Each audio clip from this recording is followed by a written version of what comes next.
Praise the Lord. கர்த்தர் உங்களை ஆசீர்வதிப்பாராக. இந்த வீடியோவில் நம்ம என்ன பார்க்க போகிறோம் அப்படின்னா, கர்த்தர் யாரோடு இருப்பார் அப்படின்றது தான் நம்ம பார்க்க போகிறோம். whom will God be with அப்படின்னு எல்லாருக்குமே கர்த்தர் நம்ம கூட இருக்கணும்னு கண்டிப்பாக ரொம்ப ஆசை. ஸோ இந்த வீடியோவில் யார் கூடலாம் கர்த்தர் இருப்பார், எப்போ கர்த்தர் இருப்பார், என்ன செய்தால் கர்த்தர் கூட இருப்பார் அப்படின்றத பார்க்க போகிறோம் ஃபர்ஸ்ட்.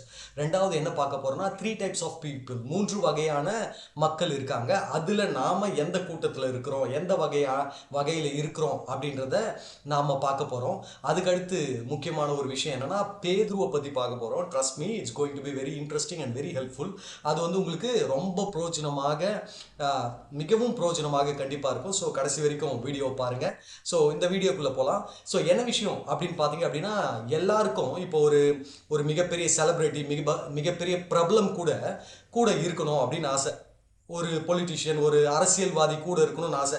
அவங்க ஒரு ப்ரெஸ் மீட் கொடுத்தாங்கன்னா கூட பக்கத்தில் இருக்கிறவங்களாம் பாருங்கள், அந்த ஃபோட்டோவில் அப்படியே இடிச்சிக்கின்னு தள்ளிக்கின்னு எட்டி பார்த்து என்ன பண்ணுவாங்க, தாங்களும் கூட இருக்கணும்னு காண்பிக்கிறது, இல்லை தாங்களும் கூட அந்த ஃபோட்டோவில் வந்துடணும், பக்கத்தில் நின்று வந்துடணும் அப்படின்ட்டு இதெல்லாம் உங்களுக்கு தெரியாது இல்லை, அது மாதிரி இருப்பாங்க. அப்படி செலிப்ரிட்டிஸு, பிரபலங்கள், அதுக்கப்புறம் வந்து அரசியல்வாதிகள், பெரிய அதிகாரிகள் இதெல்லாம் பண்ணுறாங்க. ஓகே, பொதுவாக தப்புன்னு நம்ம சொல்லலை.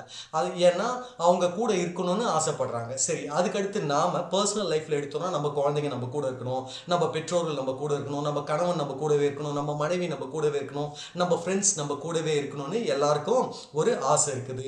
ஸோ பொதுவாக நாம் இப்போது ஆண்டவருடைய பிள்ளைகாகிய நமக்கு ஆண்டவர் நம்ம கூட இருக்கணும் அப்படின்னு கண்டிப்பாக ஆசை இருக்குது.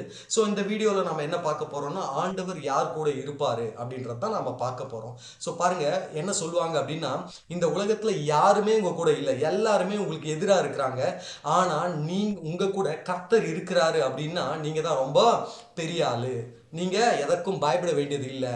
ஆன் த அதர் ஹேண்ட் அப்படியே ஆப்போசிட்டா உலகமே உங்களுக்கு சப்போர்ட்டா இருக்குது, உலகமே உங்க பின்னாடி பேக்கப்ல நிக்குது, ஆனா கர்த்தர் உங்களுக்கு எதிராக இருக்கிறாருன்னா உங்களை போல என்ன போல பரிதபிக்க கூடியவர்கள் இல்லவே இல்லை. ஸோ கர்த்தர் கூட இருக்கிறது தான் ரொம்ப முக்கியம். ஜான் நாக்ஸ் என்ன சொல்றாரு அப்படின்னு பார்த்தீங்கன்னா, one man with God always majority அப்படின்னு சொல்றாரு. ஸோ ஒரே ஒருத்தர் கூட கர்த்தர் இருந்தாருன்னா அவங்க தான் பெரும்பான்மை, அவங்க தான் மெஜாரிட்டி அப்படின்னு சொல்றாங்க. அப்புறம் என்ன ஒரு விஷயம் அப்படின்னு பார்த்தீங்கன்னா, நீங்களும் நானும் கர்த்தர் நம்ம கூட இருக்கிறாருன்னு எல்லாருக்கும் ஆசை உண்டு. ஆனால் நாம் எவ்வளோ ஆசைப்படுறோம் கர்த்தர் நம்ம கூட இருக்கணும்னு, அதை விட அதிகமாக கர்த்தர் ஆசைப்படுறாராம் நம்ம கூட இருக்கணும்னு. எத்தனை பேர் புரியுதுங்க? ஸோ நாம் அவர் கூட இருக்கணும்னு ஆசைப்படுறதை காட்டிலும் கர்த்தர் நம்ம கூட இருக்கணும்னு ஆசைப்படுறாரு. சரி, ஒரு கேள்வி, யார் சொல்கிறீங்க பார்க்கலாம். ஒரு கேள்வி, உங்களுக்கு ஆன்சர் தெரியுதா பாருங்க. அப்போஸ்தலர்களை ஏசப்பா எதற்காக தெரிந்தெடுத்தார்? அப்போஸ்தலர்களை ஏசப்பா எதற்காக தெரிந்தெடுத்தார்? எதற்காக தெரிந்தெடுத்தார் சொல்ல முடியுமா? சரி, நான் வாசிக்கிறேன். மார்க்கு 3ஆம் அதிகாரம் 14வது வசனம். மார்க்கு 3ஆம் அதிகாரம் 14வது வசனம். அப்பொழுது அவர் 12 பேரை தெரிந்து கொண்டு அவர்கள் தம்மோடு கூட இருக்கவும் பிரசங்கம் பண்ணும்படியாக தாம் அவர்களை அனுப்பவும் வியாதிகளை குணமாக்கி பிசாசுகளை துரத்தும்படி அவர்கள் அதிகாரம் உடையவர்களாக இருக்கவும் அவர்களை ஏற்படுத்தினார். நல்லா கவனிங்க. ஃபர்ஸ்ட் பாயிண்ட் என்னன்னா, நமக்கு ஜென்ரலா அப்போஸ்தலர்களை எதுக்கு தேர்ந்தெடுத்தார்னா, சுவிசேஷம் அறிவிப்பதற்காக, பிசாசின் கிரியை அழிப்பதற்காக, சுகம் அளிப்பதற்காக, குணமாக்குவதற்காகன்ற பாயிண்ட்ஸ் தான் நமக்கு வரும். ஆனால் நம்ம முக்கியமான ஒரு பாயிண்ட்ஸை மிஸ் பண்ணுறோம். சொல்லிட்டு இருந்தீங்கன்னா சந்தோஷம், தெரிந்திருந்தால் சந்தோஷம். ஒருவேளை நம்ம மிஸ் பண்ணி இருந்தோம்னா என்ன மிஸ் பண்ணுறோம் அப்படின்னா, ஃபர்ஸ்ட் பாயிண்ட்டை என்ன வருது, அப்பொழுது அவர் 12 பேரை தெரிந்து கொண்டு அவர்கள் தம்மோடு கூட இருக்கும். எப்படிப்பா நீ சொல்ற, நம்ம அவர் கூட இருக்கிறத விட அவருக்கு நம்ம கூட இருக்கணும்னு ஆசை, என்னப்பா விளக்கம், வேத வசனங்களுக்கு வேத வசனமே விளக்கம் அப்படின்னு நாம சொல்றோம் இல்லையா? அப்ப எதுப்பா அப்படின்னா, அதோ பாருங்க, அவர்கள் தம்மோடு கூட இருக்கும். முதலாவது அவர்களை தெரிந்து கொண்டு ஃபர்ஸ்ட் இன்டென்ஷன், நோக்கமே என்னன்னா, அவர்கள் தம்மோடு கூட இருக்கணும் அப்படின்றதுதான். உங்களை என்னையும் ஆண்டவர் தெரிந்து கொண்டார். நம்ம நிறைய காரியங்கள் சொல்றோம், பாதாளத்தின் வல்லமைக்கு இருந்து நம்மளை விடுவித்தாரு, ஆசீர்வதிச்சு வச்சிருக்காரு, எவ்வளோ கடன் பிரச்சனையை மாற்றினாரு, நோயை போக்குனாரு, நல்ல குடும்பத்தை தந்தார், மனைவியை தந்தார், பிள்ளைகளை தந்தார், வேலையை தந்தார், நிறைய காரியங்கள் நம்ம சொல்லி கொண்டு இருக்கிறோம். பாதாளத்துக்கு நேராக ஓடிக்கொண்டு இருந்த நம்மை பரலோகத்துக்குள்ள அவரோடு உன்னதங்களில் உட்காரும்படியா தெரிந்து கொண்டார். எக்கச்சக்கமான காரியங்கள் நம்ம சொல்லி கொண்டு இருக்கிறோம். பட் ஃபர்ஸ்ட் பாயிண்ட் நீங்களும் நானும் புரிஞ்சுக்க வேண்டியது என்ன அப்படின்னா, உங்களையும் என்னை அழைத்தது அன்பின் கயிறுகளால் கட்டி இழுத்தாருன்னு சொல்றோமே, எதற்காகனா முதலாவது அவரோடு இருக்கும்படியாக தெரிந்து கொண்டார். சரி, நம்ம டாபிக் உள்ள போலாம். ஸோ ஃபர்ஸ்ட் என்ன பார்க்குறோம், கர்த்தர் யாரோடு இருப்பார். இது வரைக்கும் இன்ட்ரோ பார்த்தோம், இன்ட்ரோடக்ஷன். ஸோ அதனுடைய முக்கியத்துவம், அவர் நம்மளை விட அதிகமாக நேசிக்கிறாரு, கர்த்தர் நம்ம கூட இருந்தால் நம்ம தான் மெஜாரிட்டி, பெரும்பான்மை, இதெல்லாம் பார்த்தோம். இப்போ உள்ள போலாம். என்ன அப்படின்னா 46ஆம் சங்கீதம் 7வது வசனத்துல, சேனைகளின் கர்த்தர் நம்மோடு இருக்கிறார், யாக்கோப்பின் தேவன் நமக்கு உயர்ந்த அடைக்கலமானவர் அப்படின்னு. கர்த்தர் யாரோடு இருப்பார் அப்படின்றத பார்க்கலாம். ஸோ முன்பே சொல்லியிருந்தோம், ஒரு 1 2 3 4 5 காரியங்கள். எப்போது கர்த்தர், நிறைய காரியங்கள் இருக்குது, ஜஸ்ட் ஒரு 5 திங்ஸ் 5 காரியங்களை நான் உங்களோட ஷேர் பண்ண வாஞ்சிக்கிறேன். கர்த்தர் உங்களோடு இடைப்படுவாராக. ஸோ தொடர்ந்து பாருங்க, உங்களுக்கு பிரயோஜனமா இருக்கும். ஸோ ஃபர்ஸ்ட் பாயிண்ட், யார் கூட கர்த்தர் இருப்பார் அப்படின்னா 2 நாளாகமும் 15ஆம் அதிகாரம் 2வது வசனத்தினுடைய பிற்பகுதி. 2 நாளாகமும் 15ஆம் அதிகாரம் 2வது வசனம்.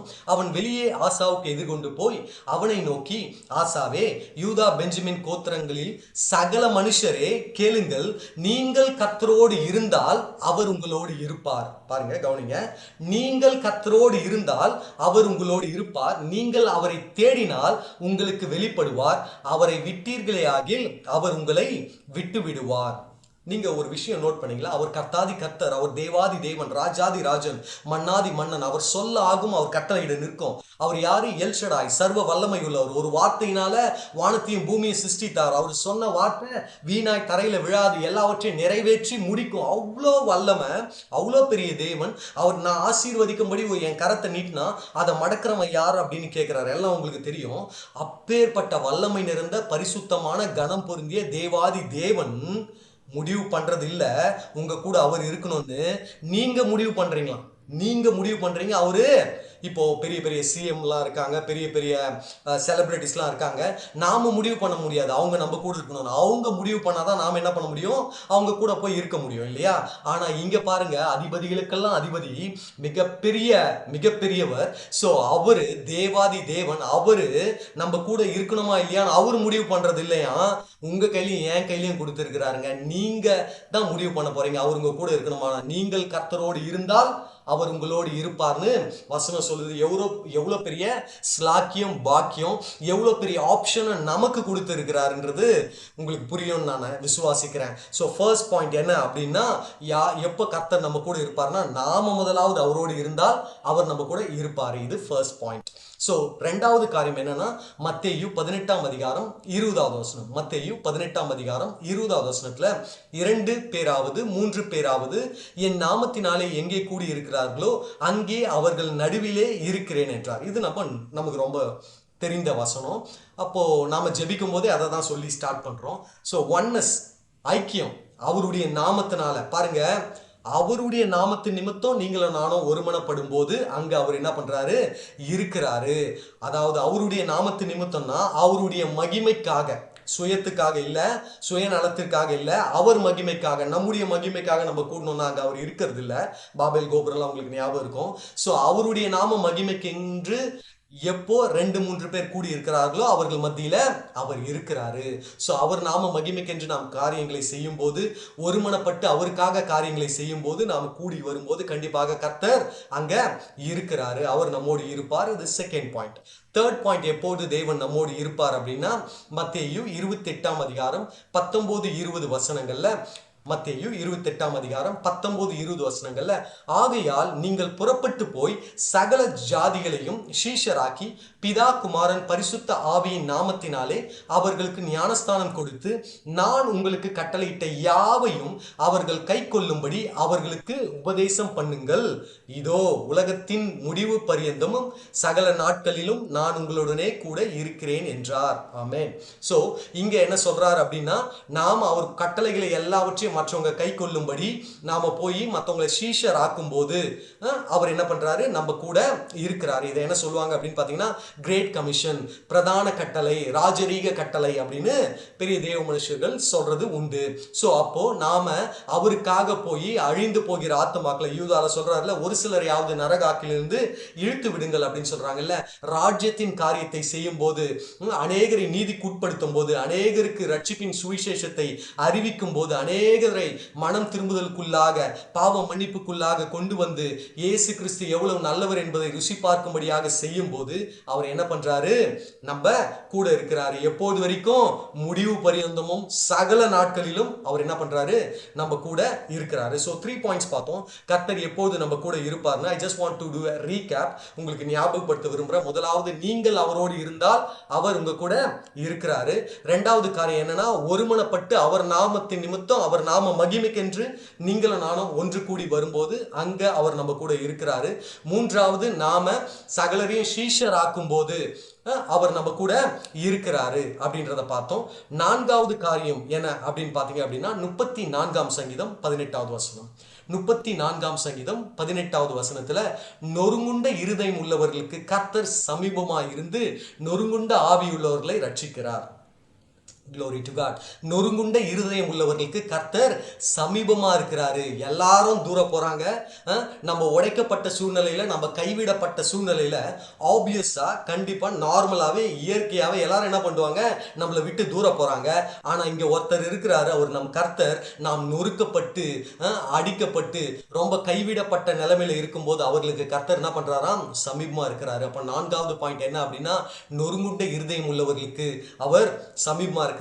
மீனிங் அவர் நம்ம கூட இருக்கிறார். ஒரு ப்ரோவர்ப் ஒன்று சொல்லுவாங்க, a broken hand can work but not a broken heart அப்படின்னு சொல்லுவாங்க. என்ன சொல்றாங்க அப்படின்னா, உடைக்கப்பட்ட கையை கொண்டு நாம் வேலை செய்து விட முடியும், ஆனா இருதயம் உடைஞ்சு போயிருந்தா வேலை செய்ய முடியாது அப்படின்னு சொல்றாங்க. கரெக்ட் தானே? நாம உடம்பு சரியில்லைனா கூட நாம என்ன பண்ணிடுறோம்? வேலை செஞ்சிட முடியும் ரொம்ப. ஆனா மனசு சரியில்லைனா நம்மளால எதுவும் செய்ய முடியறது இல்லை. ஸோ அதை தான் ஒரு பழமொழியில சொல்றாங்க. ஆனா விஷயம் என்ன அப்படின்னா, உங்களுடைய இருதயம் சுக்குநூறாக உடைக்கப்பட்டு இருக்கலாம், பீஸா போயிருக்கலாம், உங்களுக்கு பீஸே இல்லாம போயிருக்கலாம், சமாதானம் இல்லாம போயிருக்கலாம். ஆனா சமாதான பிரபு என்ன பண்றாரு? உங்கள் உடைந்த உள்ளத்தை ஆற்றும்படியாக, தேற்றும்படியாக ஆறுதலின் தெய்வம் என்ன பண்றாரு? உங்க கிட்ட வராரு.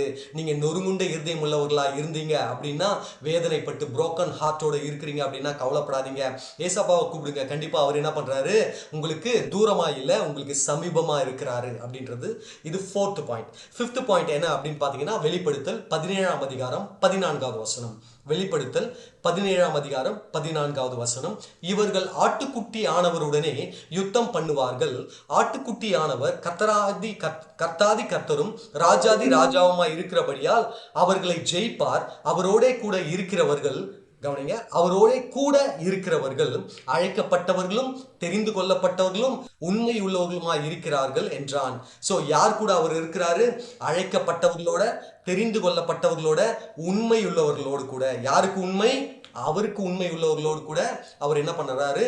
கூட இருக்கிறாரு. சோ 5 காரியங்களை பார்த்தோம். சோ முதலாவது காரியம் என்ன அப்படின்னு பாத்தீங்க அப்படின்னா, ஸோ நீங்கள் அவரோடு இருந்தால் அவர் உங்களோடு இருப்பார். நாம முதலாவது கர்த்தர் கூட இருக்கணும், நாம அவரை தேடணும், நாம அவர் கூட பேசணும், நாம அவர் கூட இருக்கும்போது அவர் கண்டிப்பாக நம்ம கூட இருக்கிறாரு அப்படின்றத பார்த்தோம். ரெண்டாவது, அவருடைய நாமத்தின் நிமித்தம் ஒருமனப்பட்டு நாம 2-3 பேர் கூடி வரும்போது அவர்கள் மத்தியில, அவர்கள் நடுவுல கர்த்தர் இருக்கிறாரு அப்படின்றத பார்த்தோம்.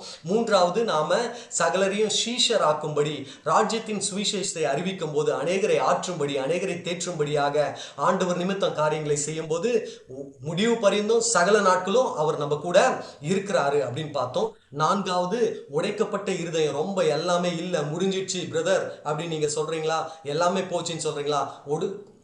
நொறுங்கப்பட்ட இருதயத்தோடு இருக்கிறீங்களா? கர்த்தர் உங்களுக்கு தூரமா இல்ல, சமீபமா இருக்கிறாரு அப்படின்றத நாம பார்த்தோம்.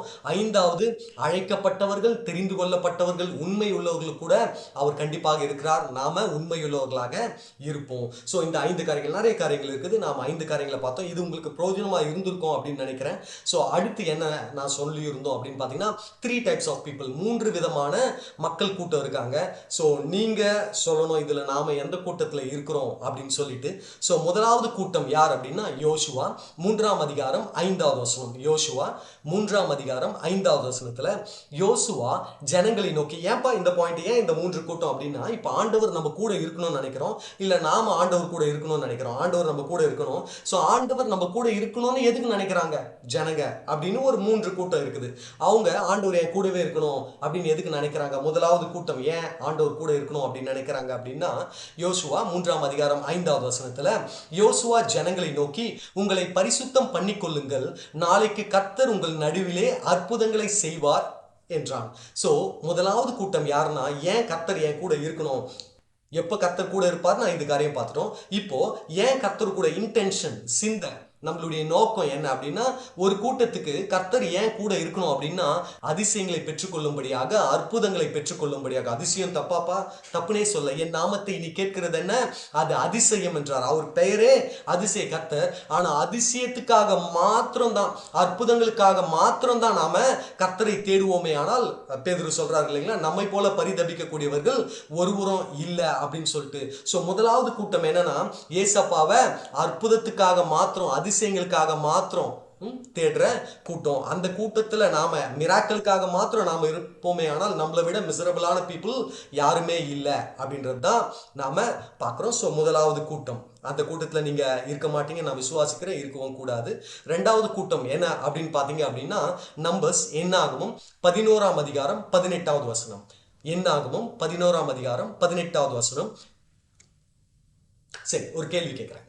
ஸோ கர்த்தரை முதலாவது கூட்டம் எதுக்காக தேடுது அப்படின்னா, அதிசயங்கள் அற்புதங்களுக்காக தேடுது. ரெண்டாவது ஒரு கூட்டம் கர்த்தரை தேடுது எதுக்காக அப்படின்னா, எனி கெஸஸ், எனி ஐடியா இருக்கா உங்களுக்கு? எதனா யோசிக்க முடியுதா? எதுக்காக தேடுவாங்க கர்த்தரை அப்படின்னா? இது படிக்கும்போது எனக்கே ரொம்ப ஐ ஓப்பனர் மாதிரி இருந்தது பாருங்க. அச்சோ அப்படின்னு தங்களை நாம எதுக்கு நம்மளை பரிசுத்தப்படுத்திக்கிறோம், கர்த்தரை பார்க்கும்படி, அதிசயங்களை செய்யும்படி, இது மாதிரி காரியங்கள்லாம் இருக்கு.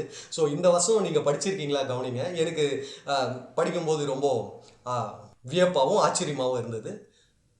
நம்பர்ஸ் என்னாகமும் 11ஆம் அதிகாரம் 18வது வசனம். நீங்கள் ஜனங்களை நோக்கி, நல்லா கவனிங்க, நாளைக்காக உங்களை பரிசுத்தம் பண்ணுங்கள், நீங்கள் இறைச்சி சாப்பிடுவீர்கள். அங்க முதலாவது கூட்டம் எதுக்கு பரிசுத்தம் பண்ணாங்க அப்படின்னா, அதிசயங்களை பெரும்படியாக. ஆனா இங்க ஒரு கூட்டம் இருக்குது, இது கவனிச்சிருக்கீங்களா இந்த வேர்சஸ்? அவங்க பரிசுத்தப்படுத்திக்கிறாங்க எதற்காக அப்படின்னா, இறைச்சிக்காக. So first people, group of people is looking for miracles. முதலாவது கூட்டம் அதிசயத்துக்காக கர்த்தரை தேடுது. ரெண்டாவது கூட்டம் மீட்டுக்காக, to eat, meat to eat அப்படின்ற மாதிரி, மீட் அண்ட் ஈட் அப்படின்றாங்கல்ல. ஸோ அதுக்காக அவங்க தேடுறாங்க.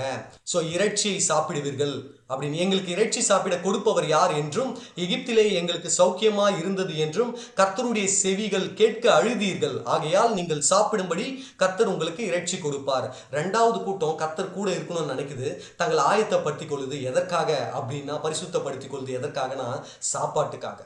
ஸோ சாப்பாட்டுக்காக ஒரு கூட்டம் கர்த்தரை தேடுது, அதிசயத்துக்காக, அற்புதத்துக்காக ஒரு கூட்டம் கர்த்தரை தேடுது. இந்த கூட்டத்திலே நீங்க இருப்பீங்க இருக்கக்கூடாதுன்னு நான் நினைக்கிறேன். ஏன்பா, சாப்பாடு முக்கியம் தானேப்பா, சாப்பாடு தானே முக்கியம். பசி என்றால் பத்தும் பறந்து போகுமே, சாப்பாடு இல்லாமல் எப்படி? கண்டிப்பா சாப்பாடு அத்தியாவசியம், இல்லைன்னு சொல்ல. ஆனா ஆண்டவர் சொல்லியிருக்காரு, மனுஷன் அப்பத்தினால் மாத்திரமல்ல, தேவனுடைய வாயிலிருந்து புறப்படும் ஒவ்வொரு சொல்லினாலும், ஒவ்வொரு வார்த்தையினாலும் உயிர் வாழ்கிறான் அப்படின்னு சொல்லிட்டு. ஸோ நம்ம ஏசாவை நினைத்து கொள்ளுங்க. ஸோ நாம அந்த கூழுக்காக அவர் என்ன பண்ணாரு, தன்னுடைய புத்திர பாக்கியத்தை என்ன பண்ணிட்டாருங்க, இழந்துட்டார் இல்லைங்களா? ஸோ அதை நாம என்ன பண்ணக்கூடாது. அந்த தசம தலசன் பிள்ளைக்கான அந்த ஆசீர்வாதத்தை அவர் என்ன பண்ணிட்டாரு, கூழுக்காக இழந்துட்டாரு. ஸோ அந்த கேட்டகரியில் நீங்களும் நானும் இருந்துடக்கூடாது. நமக்கு சாப்பாடே தெய்வம் ஆயிடக்கூடாது, இல்லை தெய்வத்தை சாப்பாட்டுக்காக ஃபாலோ பண்ணக்கூடாது அப்படின்னு நாம சொல்றோம். அந்த கூட்டத்தில் நாம இருக்கக்கூடாது. அப்போ மூணாவது கூட்டம் யார் தான்ப்பா அப்படின்னு கேட்டீங்க அப்படின்னா, யாத்திராகமும் 19ஆம் அதிகாரம் 10-11 வசனங்கள். யாத்திராகமும் 19ஆம் அதிகாரம் 10-11 வசனங்கள்ல, பின்னும் கர்த்தர் மோசேயை நோக்கி, நீங்கள் ஜனங்களிடத்தில் போய் இன்றைக்கும் நாளைக்கும் அவர்களை பரிசுத்தப்படுத்து, அவர்கள் தங்கள் வஸ்திரங்களை தோய்த்து 3ஆம் நாளைக்கு ஆயத்தப்பட்டிருக்க கடவார்கள். 3ஆம் நாளில் கர்த்தர் சகல ஜனங்களுக்கும் பிரத்யட்சமாக சீனாய் மலையின் மேல் இறங்குவார். மூன்றாவது கூட்டம் யார் அப்படின்னா, அவரை சந்திக்கும்படியாக ஆயத்தம் ஆகிற கூட்டம். மூன்றாவது கூட்டம் ஏன் கர்த்தர் கூட இருக்கணும்னு நினைக்கிறாங்க அப்படின்னா, இந்த பூமியில் அவர் எங்க கூட இருக்கணும், மறுமையில நாம மரித்த பிறகு நாம அவர் கூட இருக்கணும்னு நினைக்கிற கூட்டம். அதாவது ஃபர்ஸ்ட் கூட்டம் மிராக்கிளுக்கான கூட்டம், ஆண்டவரை மிராக்கிளுக்காக மாத்திரம் தேடுறாங்க, அதிசயத்துக்காக மாத்திரம் தேடுறாங்க. ரெண்டாவது கூட்டம் மீட்டுக்காக மாத்திரம் தேடுறாங்க, சாப்பாட்டுக்காக. மூன்றாவது கூட்டம் டு மீட், அவரை சந்திக்கும்படியா ஆயத்தம் ஆவது. மீட்பின் நாளுக்காக முத்திரையாக பெற்ற பரிசுத்த ஆவியானவரை துக்கப்படுத்தாதிருங்கள். பரிசுத்த ஆவியானவர் தான் நமக்கு கைடா இருக்கிறாரு, அவர் தான் நமக்கு வழிகாட்டியா இருக்கிறாரு. ஸோ அவர் நம்ம கூடவே இருக்கணும். எதற்காக அப்படின்னா, அவர் வரும் நாளில் அவரோடு போகும்படியாக, மணவாளன் வரும்போது நாம் மணவாட்டியாக அவருக்கு போய் சந்திக்கும்படியாக, ஆயத்தம் ஆகும்படியாக, கர்த்தர் என்னை ஆயத்தப்படுத்தும்படியாக கூட இருக்கணும் அப்படின்னு நினைக்கிற கூட்டம். ஸோ இந்த 3 கூட்டத்தில் நீங்கள் எந்த கூட்டத்தில் இருக்கிறீங்க அப்படின்றது உங்களுக்கும் எனக்கும் முன்பாக இருக்கிற கேள்வி. சரி, ஓகே. கடைசி அது நான் பீட்டரை பற்றி சொல்கிறேன்னு சொன்னியப்பா, ரொம்ப யூஸ்ஃபுல்லாக இருக்கும், ரொம்ப ஹெல்ப்ஃபுல்லாக இருக்கும் அப்படின்னு கேட்டிங்க அப்படின்னா நான் ரொம்ப என்ஜாய் பண்ண பாருங்கள் இதை ரைட் பண்ணும்போது. ஸோ இந்த பேதுருவை பற்றி நீங்கள் என்ன நினைக்கிறீங்க? இந்த பேதுரு சிலர் வந்து வேடிக்கையாக சொல்லுவாங்க, அவர் வந்து என்னது எல்லாத்தையும் அவசரப்படுவார் அப்படின்லாம் சொல்லுவாங்க, ரொம்ப பில்டப் கொடுக்குறவர் அப்படின்லாம் நம்ம சொல்கிறது உண்டு, இல்லை நம்ம யோசிக்கிறது உண்டு பேதுருவை பற்றி. ஸோ ஒரு விஷயம் என்ன அப்படின்னு பார்த்தீங்கன்னா, மத்தேயு 26ஆம் அதிகாரம் 74வது வசனம், மத்தேயு 26ஆம் அதிகாரம் 74வது வசனம். அப்பொழுது அவன் அந்த மனுஷனை அறியேன் என்று சொல்லி சபிக்கவும் சத்தியம் பண்ணவும் தொடங்கினான். உடனே சேவல் கூவிற்று. ஸோ அப்போ என்ன விஷயம் அப்படின்னு பார்த்தீங்கன்னா, இது நமக்கு தெரியும். அவர் என்ன பண்ணிட்டாரு? மறுதளிச்சிட்டார். அவர் முன்னாடி என்ன சொன்னார்? எல்லாரும் பின்பற்றலாம் கூட நான் பின்பற்றுவேன் அப்படின்னு சொன்னார். அது பார்ப்போம். அதுக்கடுத்து என்ன சொல்கிறார் அப்படின்னா, இங்கே என்ன பண்ணுறாரு? மறுதளிச்சிடுறாரு. எத்தனை முறை? 3 முறை. ஒரு தடவை மறுதளிச்சா பரவாயில்ல, 3 தடவை மறுதளிச்சிட்டாரு. சரி, மறுதளிச்சிட்டாரேன்னு பார்த்தா அதை தாண்டி ஒரு ஸ்டெப்பு மேலே போய் என்ன பண்ணுறாரு? அந்த மனுஷனை அறியேன்னு மறுதளிச்சது மாத்திரம் இல்லை, சபிக்கவும் தொடங்கிட்டாரு அப்படின்றத நாம பார்க்குறோம். சரி, ஓகே. லூக்கா 22ஆம் அதிகாரம் 33வது வசனம். ஸ்டே வித் மீ, பிரோஜனமா இருக்கும், கவனிங்க. லூக்கா 22ஆம் அதிகாரம் 33வது வசனம். அதற்கு அவன், ஆண்டவரே, காவலிலும் சாவிலும் உம்மை பின்பற்றி வர ஆயத்தமா இருக்கிறேன். ஏசப்பா அவருடைய பாடுகள் பத்திலாம் சொல்லும்போது எல்லாரும் அமைதியா இருக்கிறாங்க. ஆனா இவர் என்ன சொல்றாரு? காவலிலும் சாவிலும் உண்மை நான் என்ன பண்ணுவேன்? பின்பற்றி வருவேன், ஆயத்தமா இருக்கிறேன் அப்படின்னு சொன்னார். நான் உன்னை பின்பற்றி வருவேன்னு சொல்லிட்டு அவர் பின்பற்றி வந்தாரா? பேதுரு சொன்னாரே, செய்தாரா? அவர் பின்பற்றி வந்தாரா? உங்களுடைய ஆன்சர் என்ன? அவர் பின்பற்றி வந்தாரா இல்லையா? சரி, இப்ப கேள்வி என்ன அப்படின்னா, இவர் மறுதளிச்சாரு, சபிச்சாரு, ரொம்ப ஓவரா பில்டப்பா பேசிட்டாரு, இது மாதிரி இவ்வளோ காரியங்கள் இருக்குது. ஆனா இவர்கிட்ட வந்து என்ன சொல்றாரு? பரலோகத்தின் சாவியை உனக்கு கொடுப்பேன்றாரு, நீ என்ன பண்ணு, என் மந்தையை மேய்த்து கொள்ளுன்றாரு. அதுக்கப்புறம் என்ன சொல்றாரு? நீ கேபா அப்படின்றாரு. அதுக்கப்புறம் என்ன சொல்றாரு அப்படின்னு பார்த்தீங்கன்னா, நீ என்னை நேசிக்கிறாயான்னு கேட்குறாரே. ஏன்? இதான் என் கேள்வி. This is the point I want to make. சரி, எல்லாருமே குறையுள்ளவர்கள் தான். ஆனால் இவர் எல்லாரும் ஓடினாங்க, அது ஓகே. இவர் மறுதளிக்கிறாரு, சபிக்கிறாரு. மற்ற யாரும் மறுதளிச்சாங்க, சபிச்சாங்க நமக்கு பெருசா இல்லை.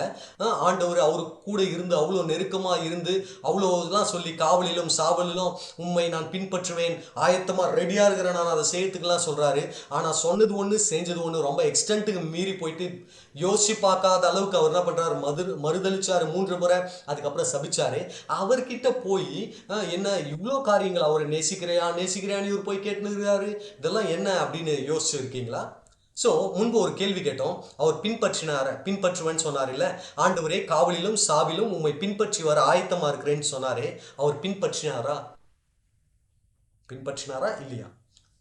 பின்பற்றினார் ஒரு சிலர் நினைக்கலாம், பின்பற்றலன்னு ஒரு சிலர் நினைக்கலாம். பின்பற்றினாரு.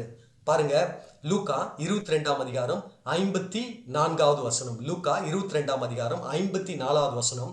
அவர்கள் அவரை பிடித்த பின்பு பிரதான ஆசாரியனுடைய வீட்டில் கொண்டு போய் விட்டார்கள். பேதுருவும் தூரத்தில் பின் சென்றான். நம்ம நினைப்போம் அவர் ஓடிட்டாரு, பின்பற்றலன்னு. ஆனால் ஆக்சுவலாக பேதுருவும் தூரத்தில் பின் சென்றான் அப்படின்னு தான் வசனம் சொல்லுது. அவர் என்ன பண்ணாரு? லூக்கா 22:54 அவரு பின்பற்றி வந்தாருங்க. ஓகே. ஸோ அப்போ என்ன அப்படின்னா, அப்போ என்ன what you are trying to make, what is the point you are trying to make, என்ன சொல்ல வர தம்பி அப்படின்னு நீங்கள் கேட்டீங்க அப்படின்னா, பாருங்க, எல்லாரும் அமைதியாக இருக்கும்போது இவர் அமைதியாக இருந்திருக்கலாம். ஆனால் இவர் என்ன சொன்னார்? வாழ்விலும் சாவிலும் காவலிலும் உண்மை பின்பற்றி வரேன், ஆயத்தமாக இருக்கிற ஆண்டவரேன்னு சொல்கிறாரு. ஓகே. அதுக்கப்புறம் வந்து ஆனால் அப்படியே உல்டாவா, அப்படியே வைஸ் வர்ஸாவா என்ன ஆயிடுச்சு அப்படின்னு பார்த்தீங்க அப்படின்னா, மறுதளிச்சிட்டாரு 3 times. அதுக்கப்புறம் என்ன பண்ணாரு? சபிக்கவும் செஞ்சாரு. ஆனால் அவருக்கு வந்து இவ்வளோ பெரிய காரியத்தை உனக்கு நான் திறவுகோலை கொடுக்குறேன்றாரு, நீ நேசிக்கிறேன்றாரு. ஏன் மந்தையை மேயின்னு சொல்லாமே, மற்றவங்கள சொல்லாமல் இவர்கிட்ட ஏன் சொன்னாரு அப்படின்றது தான் கேள்வி. Any guesses? ஏன் அப்படின்னு சொல்லுங்க. எல்லாரும் சரி, எல்லாரும் அங்கே இருக்கிற எல்லாரும் மற்ற சீஷர்லாம் என்ன நினச்சிருப்பாங்க, ஏப்பா நாங்கள் ஓடினதோட சரி, ஆனால் நீ என்னப்பா பண்ண, பெருசாக நாங்கள் அன்றைக்கி வாய் விடவே இல்லை, நாங்கள் பேசவே இல்லைப்பா தம்பி, ஆனால் நீ என்ன பண்ண எல்லாரும் முன்னாடியும் பெருமையாக நாம் அப்படி இப்படின்னு சொன்னேன், ஆனால் நாங்கள்லாம் ஓடினதோட சரி, நீ என்ன பண்ண மறுதளிச்ச, அதுவும் எத்தனை தடவை மறுதளிச்ச, 3 தடவை மறுதளிச்ச, அதுவும் எத்தனை தடவை சபிச்ச அப்படின்லாம் எல்லாரும் குற்றம் சுமத்தி கொண்டு இருக்கிறாங்க. ஆனால் ஆண்டவருக்கு அதெல்லாம் பிரச்சனையாக தெரியல, நீ என்னை நேசிக்கிறாயான்றது தான் அவருடைய கன்சர்னாக இருக்குது. ஏன் ஏன் அவரு வந்து என்னுடைய ஆட்டுக்குட்டிகளை மெயின் சொல்றாரு, ஏன் உனக்கு நான் திறவுகோலை கொடுக்குறேன் அப்படின்லாம் சொல்றாரு அப்படின்னு பார்த்தீங்க அப்படின்னா, Jesus saw love in the mistake. எல்லாரும் மிஸ்டேக்கை பார்த்து கொண்டு இருந்தாங்க, அவர் செய்த தவறை பார்த்து கொண்டு இருந்தாங்க. அவர் செய்த தவறிலையும் தேவன் மேலே ஒரு அன்பு பீட்டருக்கு இருந்தது, பேதுருவுக்கு இருந்தது, அவருக்கு இருந்தது பாருங்க. அதான் ஆண்டவர் பார்த்தாரு. மறுதளிச்சாங்க தான், சபிச்சாங்க தான், ஓடினாங்க தான், ஆனால் போகிறதுக்கு மனசு இல்லை. தூரத்தில் என்ன பண்ணாரு, பேதுருவும் தூரத்தில் பின் சென்றாரு. ஒரு தடவை மறுதளிச்சோன்னே ஓடி இருக்கலாம், இருந்தாலும் அவருக்கு என்ன ஆகுதுன்னு பார்க்கும்படி அவர் என்ன பண்ணுறாரு, அங்கே இருக்கிறாரு. உள்ள ஒரு அன்பு கண்டிப்பாக அவரை டிரைவ் பண்ணி கொண்டு தான் இருக்குது. அன்பு இல்லவே இல்லைன்னு சொல்ல, பயத்தை நிமித்தம் பதட்டத்தின் நிமித்தம் நீங்களும் நானும் அங்கே இருந்தானா அங்கே போயிருப்போமானே தெரியல. ஆனால் அவரு அந்த அன்பு இருந்தது, அந்த அன்பை தான் ஆண்டவர் என்ன பண்ணாரு, பார்த்தாரு.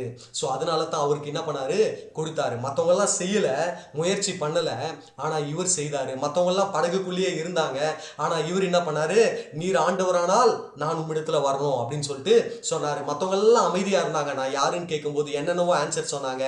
ஆனால் இவர் மட்டும் நீர் தேவனுடைய குமாரன் அப்படின்னு சொன்னாரு.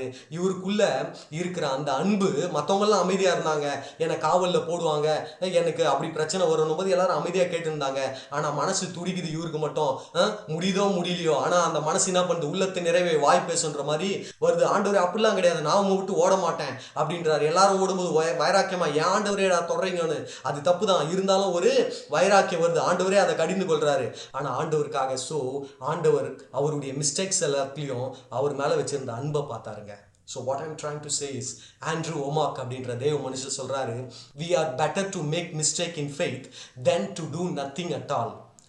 எதுவுமே செய்யாம இருப்பதை பார்க்கிலும் விசுவாசத்தை நிமித்தம் ஏதோ செய்து குறைவுபட்டு, இதை தப்பா புரிஞ்சுக்க கூடாதுங்க. தப்பு செய்யுங்கன்னு சொல்றது அர்த்தம் இல்லை. ஆண்டவருக்காக எதுவுமே ஜெபம் பண்ணாம இருக்கிறத விட விசுவாசத்துல நாம் என்ன பண்றது, விசுவாசத்துல முயற்சி பண்ணி, எதுவுமே பைபிளே நான் படிக்க மாட்டேன் அப்படின்னு இருக்கிறத விட முயற்சி பண்றது, ஃபாஸ்டிங்கே போட மாட்டேன்றதை விட முயற்சி பண்ணி அதுல சொதப்புறதோ தோக்கிறதோ தப்பு இல்லை.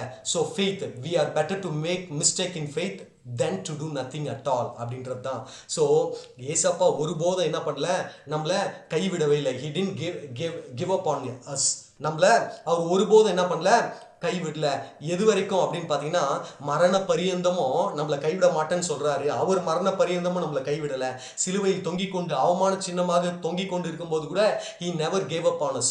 நம்மளை அவர் விட்டு கொடுக்கவே இல்லை. நீங்களும் நான் கடைசி மூச்சு வரைக்கும் அவர் விட்டு கொடுக்கல. அதே போல் நீங்களும் நானும் கடைசி மூச்சு வரைக்கும் அவர் நம்ம கூட இருக்கணும். அவரை நாம் விட்டு கொடுக்காம, அவரை பற்றி கொண்டு, அவரை நேசித்து அவருக்காக வாழ்வோம். So I just want to to a recap. So என்ன அப்படின்னு பார்த்தீங்க அப்படின்னா, கர்த்தர் நம்ம கூட இருந்தால் நாம தான் மெஜாரிட்டி, நாம தான் நம்ம கர்த்தர், உலகமே நம்ம கூட இருக்கிறது முக்கியம் இல்லை, கர்த்தர் ஒருத்தர் நம்ம கூட இருக்கணும் அப்படின்றத பார்த்தோம். எப்போ கர்த்தர் நம்ம கூட இருப்பார் அப்படின்னு பார்த்தா, முதலாவது நாம் அவரோடு இருந்தால் அவர் நம்மோடு இருப்பார். இரண்டாவது, ஒருமனப்பட்டு அவருடைய நாம மகிமைக்கென்று நீங்களும் நானும் கூடனா கண்டிப்பாக அங்க இருப்பாரு. மூன்றாவது, ராஜ்யத்தினுடைய, அதாவது ராஜ்யத்தினுடைய சுவிசேஷத்தை அறிவிக்கும்படியாக, நாம் அநேகரை சீஷராக்கும்படியாக, அநேகரை நரக ஆக்கிலிருந்து மீட்டெடுக்கும்படியான ராஜ்யத்தினுடைய காரியத்தை செய்யும் போது அவர் நம்ம கூட இருப்பாரு. நான்காவது, நொறுங்குண்ட இருதயம் உள்ளவர்களா நீங்க இருந்தீங்க அப்படின்னா, எல்லோரும் தூர போனாலும் கர்த்தர் உங்களை விட்டு தூர போக மாட்டாரு, கண்டிப்பாக அவர் உங்க கூட இருப்பாரு அப்படின்னு பார்த்தோம். ஐந்தாவது, நாம் உண்மையுள்ளவர்களாக, அழைக்கப்பட்டவர்களும் தெரிந்து கொள்ளப்பட்டவர்களுமாகி நீங்களும் நானும் உண்மையுள்ளவர்களாக இருந்தோம்னா அவர் நம்ம கூட இருப்பார்னு பார்த்தோம். அதுக்கடுத்து 3 விதமான கூட்டங்களை பார்த்தோம். ஒரு கூட்டம் என்னன்னா, அதிசயத்துக்காக மாத்திரம் கடவுள் நம்ம கூட இருக்கணும், இல்ல அதிசயத்துக்காக கர்த்தரை தேடுது, இல்ல அதிசயத்துக்காக கர்த்தருக்கு கீழ்ப்படிஞ்சு பரிசுத்தப்படுத்தணும்னு நினைக்குது. அந்த கூட்டத்தில் நீங்களும் நானும் இருக்கக்கூடாது. இன்னொரு கூட்டம் என்ன அப்படின்னா, மீட்டுக்காக, சாப்பாட்டுக்காக கர்த்தரை தேடுது. அந்த கூட்டத்திலையும் நாம இருந்துடக்கூடாது. இதெல்லாம் கண்டிப்பாக கர்த்தர் கொடுக்குறாரு, இல்லைன்னு சொல்லலை. ஆனால் மூன்றாவது கூட்டம், அவரை சந்திக்கும்படியா ஆயத்தப்படுற, டு மீட், அவரை சந்திக்கும்படியா பண்ணி கொண்டு இருக்கிற கூட்டம் நீங்களானாலும் அந்த கூட்டத்தில் இருக்கணும்னு பார்த்தோம். அதுக்கப்புறம் பீட்டர்னுடைய வாழ்க்கையிலிருந்து நாம் என்ன கற்றுக்கொண்டோம்னா, அவருக்குள்ளே இருந்த அன்பு, அவர் தவறுனாலும் நீங்களானாலும் நீதிமான் 7 முறை விழுந்தாலும் அவன் எழுந்தரிப்பான் அப்படின்னா அவனே ஏஞ்சிக்கிறது இல்லை, கர்த்தர் அவன் என்ன பண்ணுறாரு, தூக்கி எடுக்கிறாரு. ஸோ நீங்கள் கிவ் அப் பண்ணாதீங்க, நீங்கள் என்ன பண்ணாதீங்க, சோர்ந்து போயிடாதீங்க. முடியாது தான், நிறைய நேரம் அதை வாசிக்கணும், இதை பண்ணணும், கர்த்தர் ஊழியம் செய்யணும். சில சமயம் நாம் விரும்புகிறதை செய்யாமல் விரும்பாததை செய்கிறேன்னு நாம் தவறி விழுகிற காரியங்கள் உண்டு.